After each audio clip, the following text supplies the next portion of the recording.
Hello friends, आज मैं आप लोगों के लिए इंग्लिश ग्रामर का एक बेहद ही अनोखा चैप्टर लेकर आया हूँ जिसका नाम है केस। मैंने बोला था कि केस के पहले जो मैंने चैप्टर पढ़ाया था सेंटेंस, और सेंटेंस पूरी तरह से कंप्लीट हो गया। और इसके बाद हमने बताया था पिछले वीडियो में कि मैं आप लोगों को केस के लिए लेकर के अगले वीडियो में आऊँगा। तो आज अपने वादे के मुताबिक मैं केस जो ग्रामर का छोटा चैप्टर है लेकिन काफ़ी इंटरेस्टिंग चैप्टर है, और ये चैप्टर बहुत ही लाभकारी होने वाला है आपके लिए, और इंग्लिश ग्रामर के लिए भी काफ़ी इम्पोर्टेंट है। तो आज के इस वीडियो में मैं आप लोगों को केस का इंट्रोडक्शन लेकर के आया हूँ। इसके पहले मैं आप लोगों को बता दूं कि आप लोगों की पढ़ाई कैसी चल रही है, आप लोग कैसी तैयारी कर रहे हैं। कुछ हमें इनपुट ज़रूर दें ताकि मुझे पता चल सके कि आप लोग घर पर पढ़ रहे हैं या नहीं। लेकिन मैंने एक बार और बोला था कि चूँकि मेरा जो गांव है वो नेशनल हाईवे के बिल्कुल ही नज़दीक में है, और मेरा घर भी उसी हाईवे के बिल्कुल नज़दीक में पड़ता है, और यहीं पर चूँकि घर में ही रहना है, और इसी घर में रहने के वजह से मुझे अपनी वीडियो जो है घर पर ही बनाना पड़ रहा है। और चूँकि इस हाईवे से ट्रांसपोर्ट की जो गाड़ियाँ हैं वो गुजरती हैं, हो सकता है मेरी वीडियो को आप देखने के दौरान कई प्रकार के गाड़ियों को आने जाने की जो आवाज़ है, साउंड है, वो सुन रहे होंगे, जिसके वजह से शायद आप लोगों को डिस्टर्ब हो रही होगी। लेकिन मैं माफ़ी चाहूँगा उसके लिए। लेकिन फिर भी मेरी पूरी कोशिश है कि आप लोगों तक मैं अपनी स्पष्ट रूप से क्लास को पहुँचा सकूँ। तो चलिए, सबसे पहले मैं आप लोगों को केस का डेफिनेशन समझाना चाहूँगा। केस का सिंपल डिफिनेशन है, पता है, case is the relation in which the noun और प्रोनाउन, नाउन और जो प्रोनाउन है ये word parts of a speech का एक पार्ट है, दो पार्ट है, एक नाउन और एक प्रोनाउन। जब मैं पार्ट्स ऑफ अ स्पीच पढ़ाऊंगा तो उसमें नाउन और प्रोनाउन को पूरे ही डीपली तरीके से एक्सप्लेन करूंगा और लेकर आऊंगा आपके सामने। लेकिन फिलहाल चूंकि इस केस में नाउन और प्रोनाउन दो वर्ड आए हैं, तो मैं चाहता हूं कि इसके बारे में ब्रीफली मैं आप लोगों को समझा दूं। नाउन है क्या? तो दरअसल आप पढ़े भी होंगे, हो सकता है आप जानते होंगे कि जितने भी नाम वाले वर्ड हैं उन सभी को नाउन कहा जाता है। Naming word is called noun. और उसके सेकेंड डिफिनेशन भी बोला जाता है कि noun is the name of person, place, animals और एनीथिंग्स, यानी किसी व्यक्ति, वस्तु, स्थान आदि के नामों को ही नाउन कहा जाता है। तो जितने भी नाम वाले वर्ड हैं उन्हीं को नाउन कहा जाता है। तो यहाँ पर कह रहा है डिफिनेशन में, अब समझते हैं प्रोनाउन भी क्या है, इसे भी जान लेते हैं। और प्रोनाउन क्या है? तो कोई ऐसे वर्ड जो किसी नाउन के स्थान पर यूज किए जाते हैं उसे प्रोनाउन कहा जाता है। जैसे Ram, Shyam, Mohan, Gita, pen, book, house, ये सभी नाम है किसी वस्तु के, किसी पर्सन के। पटना, दिल्ली, ये सब स्थान के नाम हो गए। लेकिन उन्हीं के नाम के बदले में जब हम किसी दूसरे वर्ड को यूज करते हैं तो उसे ही प्रोनाउन कहा जाता है। Pronoun is the word which is used in the place of noun. English में डिफिनेशन इसको कहा जाता है, तो जो किसी नाउन के स्थान पर यूज किए जाते हैं। जैसे Ram is going to school, he is a good boy. Ram is going to school, Ram जो है स्कूल जा रहा है, राम यहाँ पर नाम आया है। अब उसके बारे में जब हम यूज कर रहे हैं कि वह वह एक अच्छा लड़का है, ही इज अ गुड बॉय, यहाँ पर जो ही वर्ड आया है यही प्रोनाउन है। उम्मीद है आप लोग नाउन और प्रोनाउन को छोटी सी भाषा में आप समझ गए होंगे। तो ये क्या कहता है केस, कि case is the relation. Relation क्या है? रिलेशन मीन्स होता है संबंध। रिलेशन मीन्स संबंध। तो ये जो संबंध है ये क्या कह रहा है कि यह एक ऐसा संबंध है जिसमें इन विच नाउन और pronoun stands to some other words in a sentence, जो किसी वाक्य में दूसरे शब्दों के साथ, कुछ दूसरे शब्दों के साथ क्या होता है, तो नाउन और प्रोनाउन स्टैंड्स रहते हैं, यानी एक निश्चित स्थिति में रहते हैं। एक निश्चित स्थिति में जब किसी सेंटेंस में कुछ दूसरे शब्दों के साथ यदि किसी नाउन और प्रोनाउन किसी निश्चित स्थिति में रहते हैं जो एक संबंध को रिलेट करता है तो उसे ही क्या कहते हैं, नाउन कहते हैं। यानी नाउन क्या, सॉरी, ये केस कहते हैं।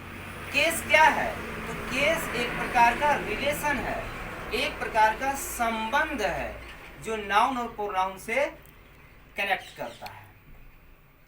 अब हम लोग सबसे पहले जानते हैं कि इसके काइंड्स क्या है, काइंड्स ऑफ नाउन। तो मॉडर्न इंग्लिश ग्रामर के अनुसार जो काइंड्स ऑफ केस, केस में मॉडर्न इंग्लिश ग्रामर के अनुसार केस को मेनली 3 काइंड्स में बांटा गया है। मेनली 3 काइंड्स में बांटा गया। एक है नॉमिनेटिव केस, नॉमिनेटिव केस को सब्जेक्टिव केस भी कहा जाता है। तो आप देख सकते हैं नॉमिनेटिव केस को सब्जेक्टिव केस भी कहा जाता है। और सेकेंड है हमारा ऑब्जेक्टिव केस, सेकेंड है ऑब्जेक्टिव केस जिसे एक्यूजेटिव केस भी कहा जाता है, एक्यूजेटिव केस भी कहा जाता है। और ये थर्ड है पॉसेसिव केस जिसे जेनिटिव केस भी कहा जाता है। दो नाम है इन लोगों के।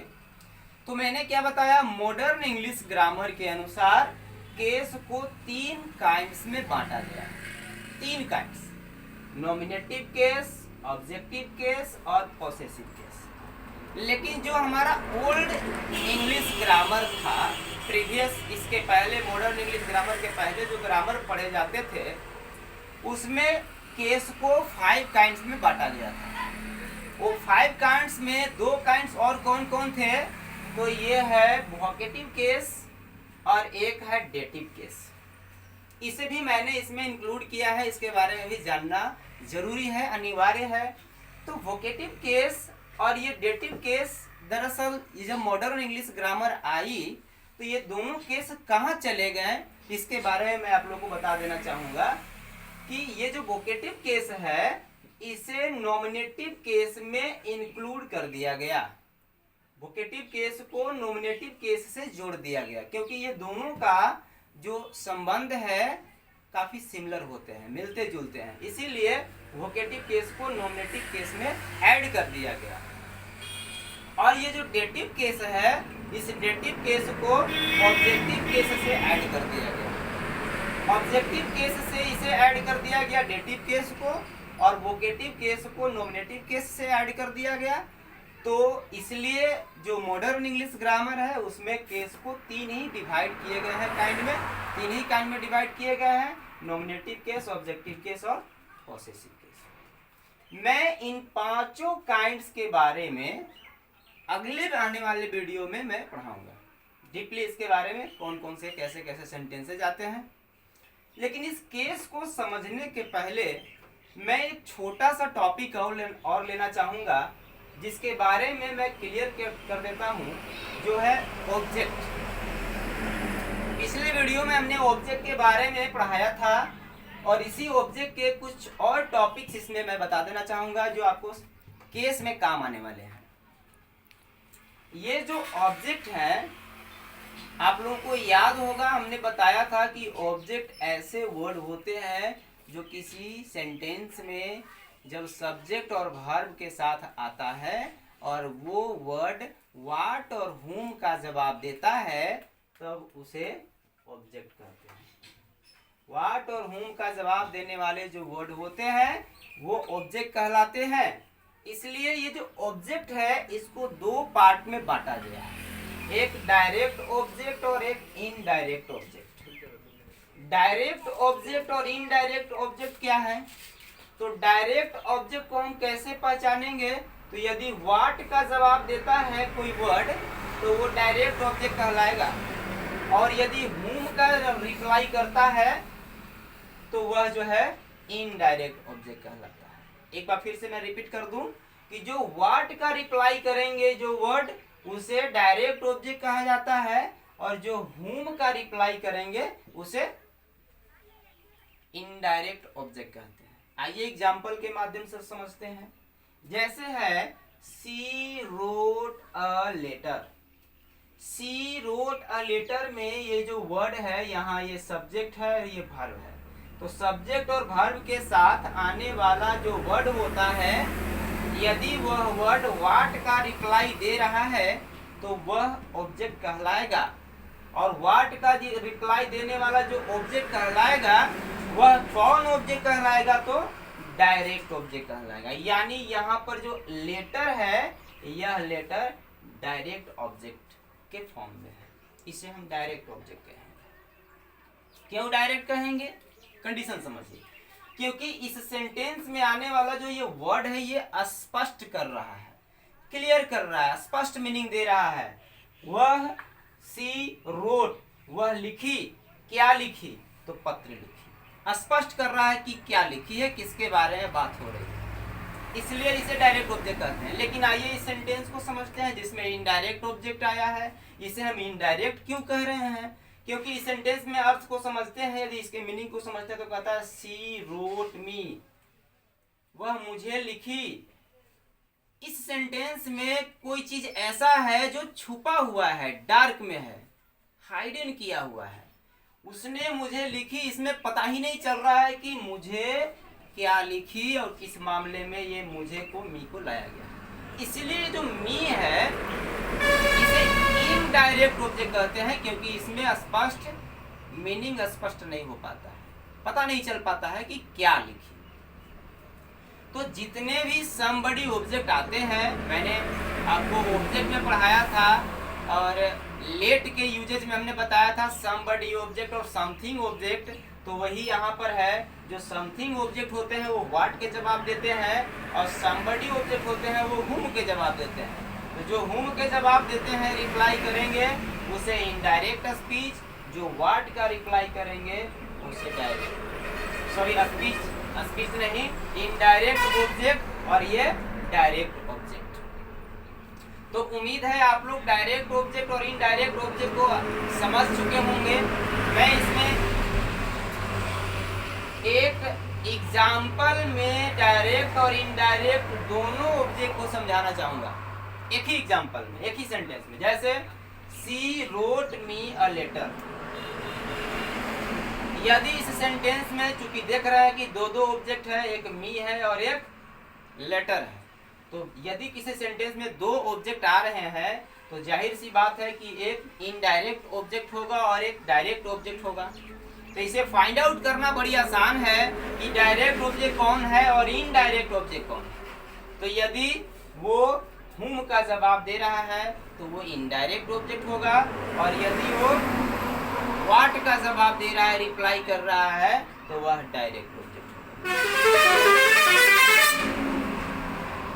स्टूडेंट्स, मुझे विश्वास है आप लोग ऑब्जेक्ट समझ गए होंगे। डायरेक्ट ऑब्जेक्ट और इनडायरेक्ट ऑब्जेक्ट क्या है इसे भी समझ गए होंगे। इसके बाद केस क्या है, केस का डिफिनेशन भी समझ गए होंगे। हमने बताया कि केस एक रिलेशन है, एक संबंध है, ऐसा संबंध है जो नाउन और प्रोनाउन के साथ किसी दूसरे वर्ड के साथ स्टैंड रहता है, एक रिलेशन क्रिएट करता है। और केस को मॉडर्न इंग्लिश ग्रामर के अनुसार 3 पार्ट में बांटा गया, नॉमिनेटिव केस, ऑब्जेक्टिव केस और possessive case. Old English grammar के अनुसार केस 5 काइंड्स थे, केस के 5 काइंड्स थे, वो वोकेटिव केस और डेटिव केस। तो वोकेटिव केस को नॉमिनेटिव केस में इंक्लूड कर दिया गया और डेटिव केस को ऑब्जेक्टिव केस में इंक्लूड कर दिया गया। तो आने वाले अगले वीडियो में मैं आप लोगों को पढ़ाऊंगा कि नॉमिनेटिव केस क्या है, ऑब्जेक्टिव केस क्या है, पॉसेसिव केस क्या है, वोकेटिव केस क्या है और डेटिव केस क्या है। तब तक के लिए मेरी वीडियो का इंतजार करिए। आज का क्लास इतना ही। Thank you.